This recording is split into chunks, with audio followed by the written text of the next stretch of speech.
Hello again, my friends, and welcome to the first ever episode of Chronicles of Strength TV. I am your host, Pat Flynn, and I will be offering you simple strategies to strengthen the flesh and stimulate the mind. Here. Anyways, what is Chronicles of Strength TV and what can you expect to get out of this? First off, don't worry, the Kettlebell workout of the week isn't going anywhere. That has been fantastic, thanks to all of you. The response has been incredible, and I just have a ton of fun doing those horrible complexes for your unusual delight, so I'm going to keep churning those out for you.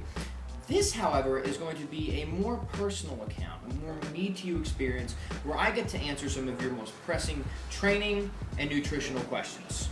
So, to that end, I have to encourage you to stop being a lurker, stop being a creeper, and start getting involved in the conversation. So after this video, please drop your comments below and just get involved. Either ask a question, tell me how much you hate me, how much you love my dog. I'm sure Lola will pop her head in here in a second.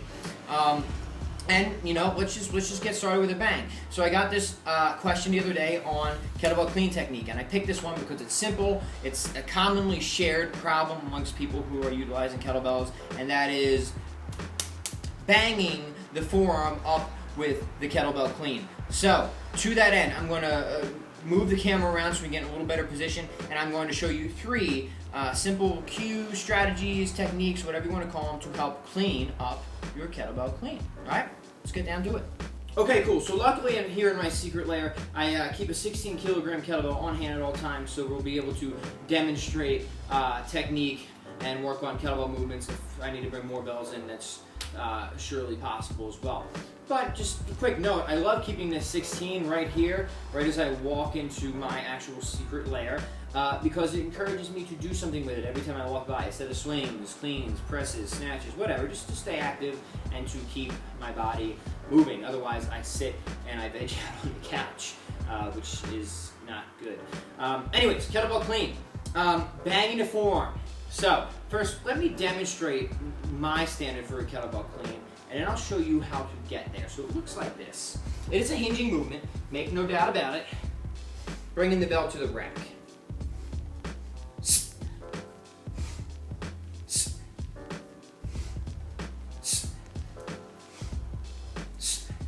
So, the bell is banging up an arm. What do?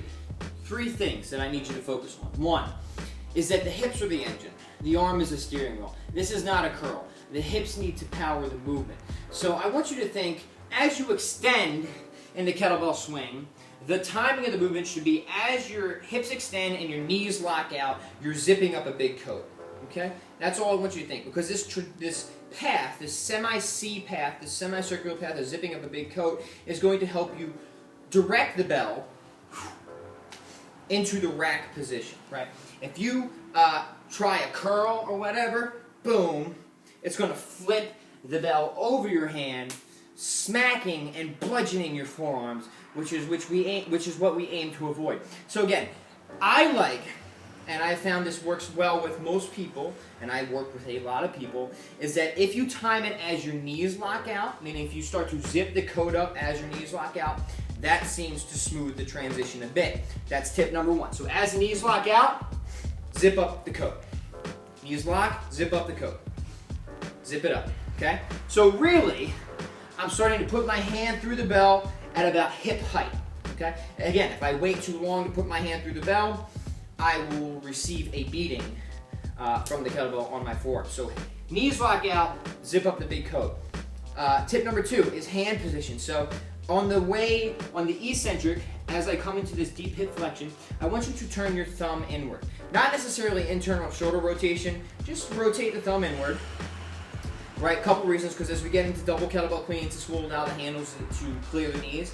But two, as I extend, I want you to turn the thumb out, and this will allow for a nice smooth rotation of the bell around the wrist. So rather than it flopping over the hand, it's just a smooth roll over the wrist. And turning my thumb out, as I zip up the big coat, so I'm zipping up the coat, turning the thumb out, that allows the bell to just roll nicely onto my forearm. Final tip is to loosen your grip. Okay, so if you grip the bell too tightly, it's going to slow that rotation we just talked about. I'll demonstrate. I'll take one for the team. I'll take one bad rep for the team. So I'm here. I grip too hard. Oh, right, that's what we want to avoid. Again, I grip too hard. Even if my timing is good, it delays the rotation. So as you punch through the bell, you need to loosen the grip so that way the bell can transfer seamlessly onto the forearm with angel softness. These are your 3 tips to clean up your kettlebell clean. Please implement them. Drop your comments below. Let me know what you think. Let me know what you want to see next time. This concludes the first episode of Chronicles Strength TV. Adios.